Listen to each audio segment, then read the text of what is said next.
Jinsi unavyotizama kwa sasa ni kwamba tu katika uwanja wa shule ya upili ya wavulana ya Bungoma, watu ambao wamekwenda skuli siku zote wanapenda kuita Bungoma High, na hali halisia ya jinsi gani mambo yalivyo hadi sasa ni kwamba ni kwenye ngarambe, ukipenda kipute ama ukipenda dimba pia la Chapa Dimba, na hapa ni kwamba mashabiki wamekuja kiasi cha kuweza kusemwa kuweza kujitazamia tu na sikuambiwa jinsi gani mambo atakavyokwenda katika uwanja huu, manake tayari tunazo timu 4 ambazo tayari zimetinga fainali ya ngarambe hizi, na muda si muda kuanzia sasa timu zenyewe upande wa wanaume ama vijana wa kiume atakuwa anaonekana uwanjani Mwanamisihu ambaye atakuja kupiga na Teremi, alafu pia kuna timu za Vipusa ambazo pia zitakuja kucheza muda si muda kuanzia sasa na hapa nafanikiwa kuweza kunasa huduma za yule ambaye ni msimamizi tena kiongozi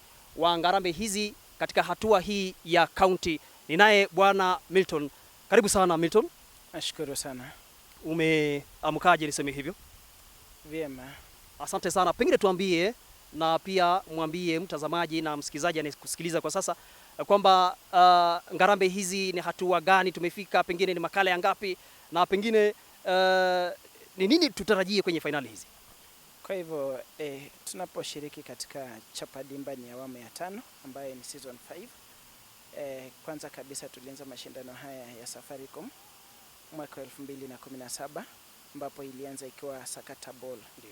Sakata Ball tulikuwa na teams ambazo zilishiriki, na tunapata kwamba kwa wakati huo timu yenye ilikuwa champion walienda kucheza kule United Kingdom, UK. Ndio. Then tukakuwa na awamu ya pili ya Sakata Ball ambayo pia walienda kucheza kule UK, USA I mean.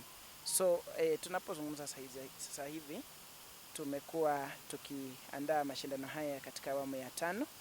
Tulianza na stages za registration ambapo tulianza kuregister teams.